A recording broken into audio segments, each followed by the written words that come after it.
This is Fresh Air. Sometime soon, probably later this month, users of Apple iPhones and iPads will wake up to an alert that there's a new version of the company's mobile operating system, iOS 7, that they should install. Our new tech contributor, Alexis Madrigal, says it will trigger the largest and fastest change in the history of computer software. Within a few days of the launch of iOS 7, Apple's new mobile operating system, if users follow historical patterns, almost all of them will install the updated software. And just like that, more than 500 million phones and tablets will be made new. Never before has a technology industry launch come close to matching the scale and speed of the switch. Of course, it's not the first time that Apple has updated its phone software. iOS 7 is, logically, the 7th version of the software. But previous revisions to Apple's mobile operating system nibbled around the edges of a design that they first unveiled in 2007, along with the original iPhone. iOS 7, by contrast, is a complete post-Steve Jobs overhaul, spearheaded by the company's head of design, Johnny Ive.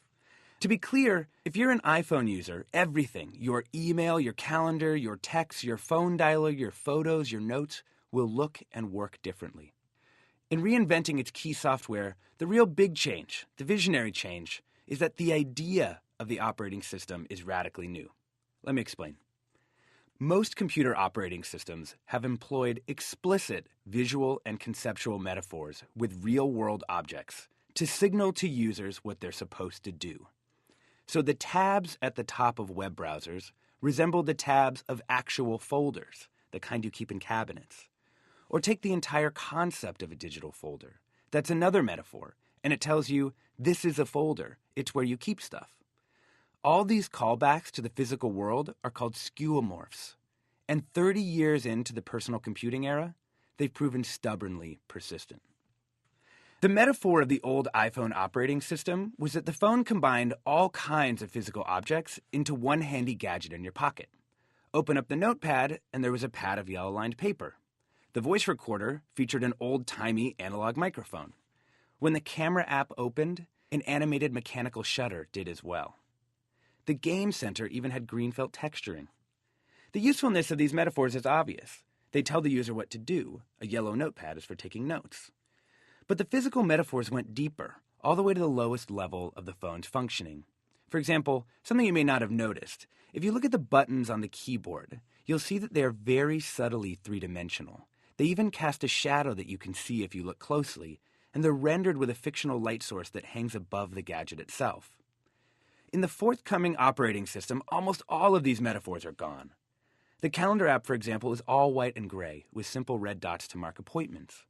And instead of paging through days, as you would in a calendar book, the app feels like sliding around within an infinite calendar. The organization feels spatial, as if you had an enormous zoomable wall calendar. But there is no real physical analog to how the calendar app works. It's native to the digital environment. People still need some clues about how they're supposed to use these new interfaces.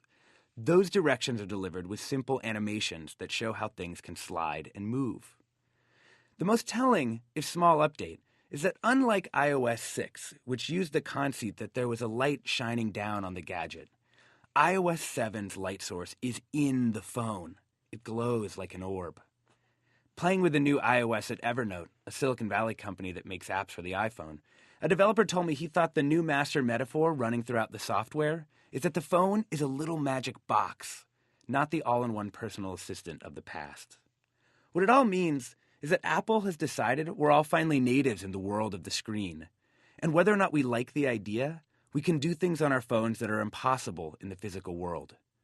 The gadget is now the official center of the world Apple's created, and it needs no outside help.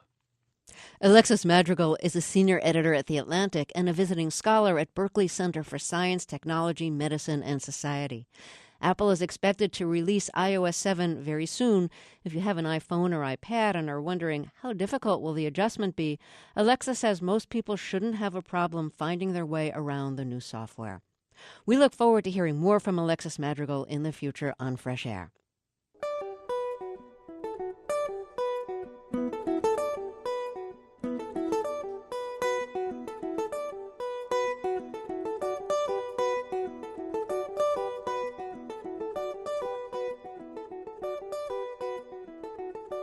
You can download podcasts of our show on our website, freshair.npr.org. And you can follow us on Twitter at NPR Fresh Air. Our blog is on Tumblr at nprfreshair.tumblr.com. Fresh Air's executive producer is Danny Miller. Our interviews and reviews are produced and edited by Amy Salet, Phyllis Myers, Anne-Marie Baldonado, Sam Brigger, Lauren Krenzel, John Myers, John Sheehan, Heidi Saman, and Teresa Madden. I'm Terry Gross.